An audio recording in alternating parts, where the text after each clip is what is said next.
நமக்கு ரொம்ப அவசியமான குட் கொலஸ்ட்ரால் தரும் மூஃபாவோட கார்டியா கடலெண்ணெய்.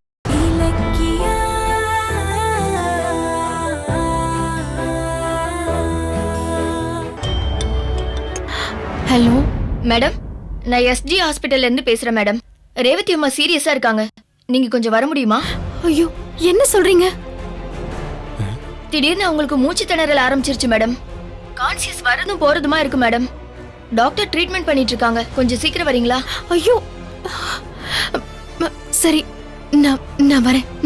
சரிங்க மேடம். கௌதம், நான் அவசரமா ஒருத்தங்களை போய் பார்க்கணும். நான் கொஞ்சம் போயிட்டு வந்துடுறேன். இரு. யாரு ஃபோன் பண்ணா? நீ ஏன் இவ்ளோ அதிர்ச்சியா கிளம்புற? என்ன விஷயம்? அது சொல்லு இலக்கியா, யார பார்க்க போற? என் கூட ஸ்கூல்ல வேலை பார்த்த ஒரு ஸ்டாஃப் இப்ப ரொம்ப சீரியஸா ஹாஸ்பிட்டல்ல இருக்காங்களாம். அவங்க பொண்ணு ஃபோன் பண்ணி நான் தனியா இருக்கேன், பயமா இருக்கு, வர முடியுமான்னு கேட்டாங்க.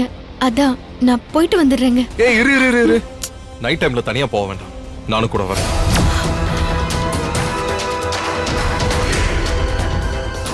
இல்ல கௌதம், உங்களுக்கு எதுக்கு சிரமம்? நான் போயிட்டு உடனே வந்துடுறேன். ஹே, என்னாச்சு உனக்கு? இப்படி ஒரு சிச்சுவேஷன் வந்தா துணைக்கு வாங்க கௌதம்னு நீயே கூப்பிடுவேன். ஆனா இன்னைக்கு நானே வரேன்னு சொல்றேன், நீயே நான் அவாய்ட் பண்ண பாக்குறேன். அதெல்லாம் ஒண்ணும் இல்ல, நீங்க டயர்டா இருப்பீங்கல்ல, அதனாலதான். அதெல்லாம் ஒரு டயர்டும் இல்ல, வா போலாம். ஐயோ, கௌதம் வந்து ரேவதி அத்தைய பார்த்துட்டா வம்பாயிடுமே. என் புள்ளைய கூட்டிட்டு போய் ரேவதி கிட்ட காமிச்சிட்டியான்னு ஜானகி அத்தை வருத்தப்படுவாங்க. என்ன பண்றது? ஏய், என்ன யோசிச்சு நின்னுகிட்டு இருக்க நீ? வா போலாம், சீக்கிரம் கிளம்பு, போலாம். வா.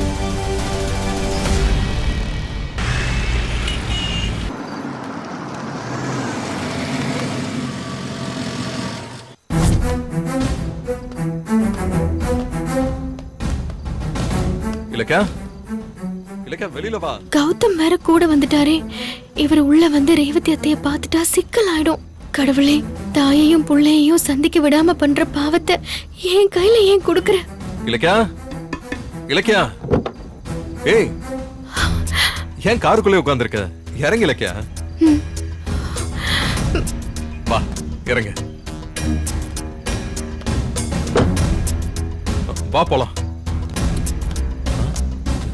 ஏய், ஏன் இங்கே நின்னுகிட்டு இருக்க? வா. அது வந்து உன் கூட வேலை செஞ்ச கொலீக் சீரியஸா இருக்காங்கன்னு தானே வீட்ல இருந்து அவசரமா கிளம்புன. ஆனா இப்ப ஹாஸ்பிட்டலுக்குள்ள போறதுக்கு தயங்கிட்டு இருக்க, என்னாச்சு? ஒண்ணும் இல்லைங்க. அப்ப வா போலாம். ஒரு நிமிஷம் கௌதம், நீங்க எங்கே இருங்க, நான் மட்டும் போயிட்டு வந்துடுறேன். ஏன் நான் வந்தா என்ன?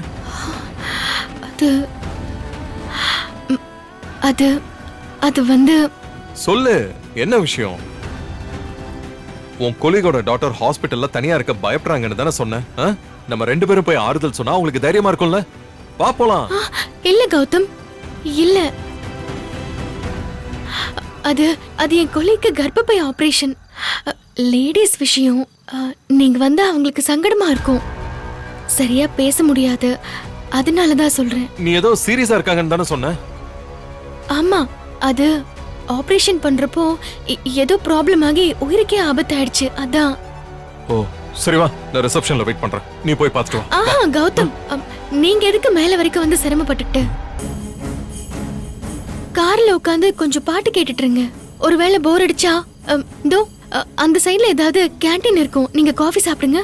நான் 10 நிமிஷத்துல வந்துடுறேன். ஆக மொத்தம் உன் கொலீக நான் பார்க்க கூடாது, அதான பிளான்?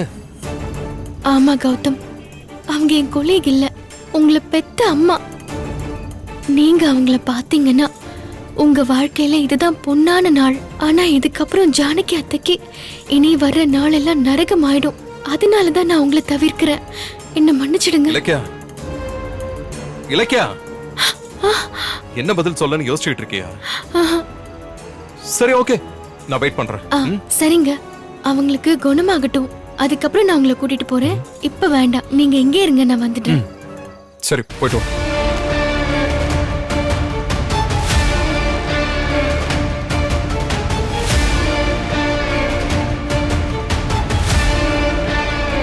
சொல்லுங்க மேடம். பேஷண்ட் ரேவதியை பார்க்கணும், எங்க இருக்காங்க? ஸ்ட்ரைட்டா போய் 2வது ரூம்.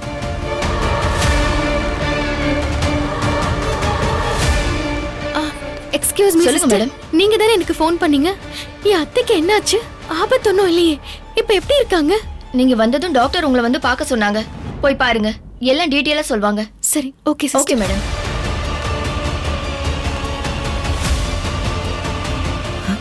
டாக்டர், வாங்க வாங்க உட்காருங்க. டாக்டர் என் அத்தைக்கு ஏதோ சீரியஸ்னு சொன்னாங்க. என்ன ஆச்சு? பதட்டப்படாதீங்க, முதல்ல உட்காருங்க. டாக்டர், உட்காருங்க. ஐயோ டாக்டர், சீக்கிரம் சொல்லுங்க டாக்டர். எனக்கு ரொம்ப பயமா இருக்கு. ரேவதிக்கு திடீர்னு மூச்சு திணற ஆரம்பிச்சிருச்சு. நாங்களும் மெடிசின்ஸ் கொடுத்தோம், எவ்வளவோ போராடினோம். ஒரு கட்டத்துல பிபி லெவல்லாம் குறைஞ்சு மூச்சு விட முடியாத அளவுக்கு போயிட்டாங்க. ஐயோ, அப்புறம்? பை காட்ஸ் கிரேஸ் ஃபியூ மினிட்ஸ்ல அவங்களுக்கு கொஞ்சம் கொஞ்சமா சரியாகி பிபியும் நார்மல் லெவலுக்கு வந்துருச்சு. இப்ப அவங்க நிலைமை ஸ்டேபிளா தான் இருக்கு. Thank you doctor. எனக்கு இப்பதான் கொஞ்சம் நிம்மதியா இருக்கு.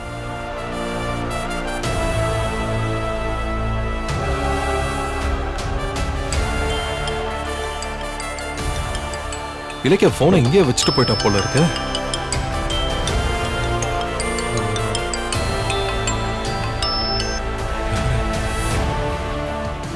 பிரின்சிபல் கால் பண்றாங்க.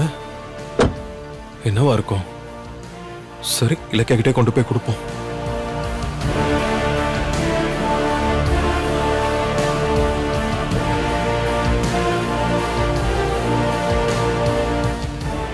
சிஸ்டர், ஒரு நிமிஷம். சொல்லுங்க சார். இங்க ஒரு பேஷண்ட பார்க்க எங்க வைஃப் இலக்கியா வந்தாங்க. இதோ இவங்க தான். எந்த பக்கம் போனாங்கன்னு பாத்தீங்களா? இவங்களா? உள்ள டாக்டர்கிட்ட பேசிட்டு இருக்காங்க சார். கொஞ்சம் வெயிட் பண்ணுங்க, இப்ப வந்துருவாங்க. ஓ சரிங்க, தேங்க்யூ. Okay sir.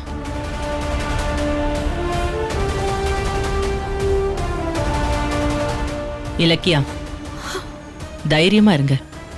பேஷண்ட்டுக்கு எல்லா ட்ரீட்மெண்ட்டையும் நாங்க கொடுத்துட்டு தான் இருக்கோம். பார்க்கலாம். டாக்டர், அவங்களுக்கு மறுபடியும் இந்த மாதிரி ப்ராப்ளம் வருமா? இனிமே அடிக்கடி இந்த மாதிரி வரும். ஐயோ, ஏன்னா அவங்க பாடி கண்டிஷன் நாளுக்கு நாள் மோசமாயிட்டே வருது. கேன்சர் ஒவ்வொரு ஆர்கானியா அஃபெக்ட் பண்ண ஆரம்பிச்சிருச்சு. எப்போ எது நடக்கும்னு சொல்ல முடியாது. ஏன்னா இது final stage.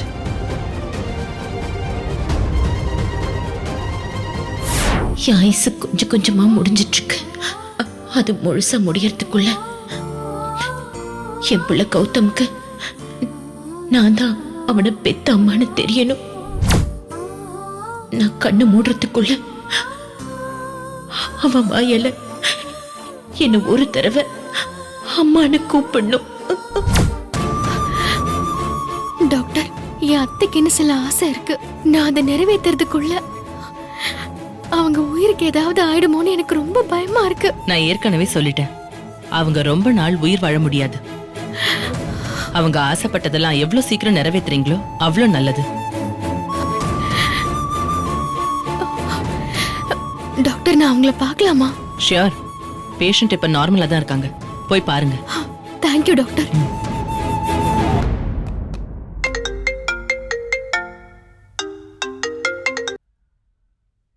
Hello hello sir, நான் தான் ஆல்ரெடி ராங் நம்பர்னு சொன்னேன்ல.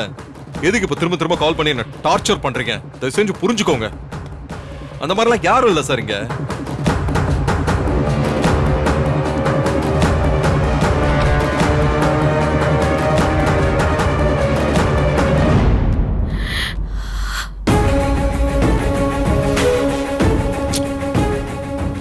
ஸ்டூபிட். குடிச்சிட்டு யாருக்கு ஃபோன் பண்றதுன்னு தெரியாம இம்சா பண்றானுங்க. ஒரே தலைவலியா இருக்கு உங்களோட.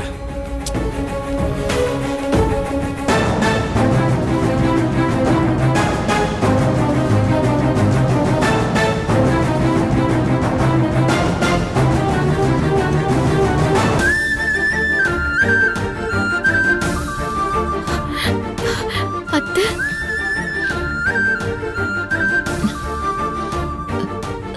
இலக்கியா, இப்ப எப்படி இருக்கு அத்தை? ஏன் கண் கலங்குற இலக்கியா? டாக்டர் உன்கிட்ட ரேவதி சாக கிடக்குறா, சீக்கிரம் வான்னு சொன்னாங்களா? ஐயோ, ஏன் அத்தை இப்படி எல்லாம் பேசுறீங்க?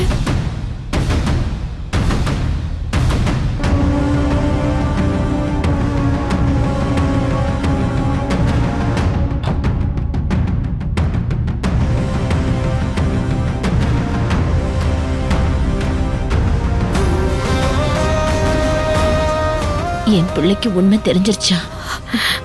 கௌதம கூட்டிட்டு வந்திருக்கியா? அவன் வந்திருக்கானா? வெளியில இருக்கானா?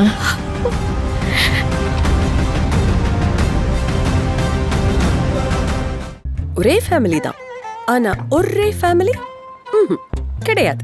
இவளுக்கு டேஸ்ட் இல்லைன்னா வேஸ்ட். சாருக்கு டேஸ்டியா இருந்தா மட்டும் போதுமா?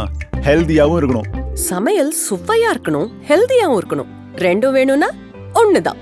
காடியா கடல் எண்ணெய், வாசமா சுவையா ஹெல்தியா காடியா கடல் எண்ணெய். நமக்கு ரொம்ப அவசியமான குட் கொலஸ்ட்ரால் தரும் மூஃபாவோட காடியா கடல் எண்ணெய். ரெண்டும் வேணும்னா ஒண்ணுதான். இந்த வீடியோ உங்களுக்கு பிடிச்சிருந்தா லைக் பண்ணுங்க, கமெண்ட் பண்ணுங்க அண்ட் ஷேர் பண்ணுங்க. மறக்காம சரிகமா டிவி ஷோஸ் தமிழை சப்ஸ்கிரைப் பண்ணுங்க.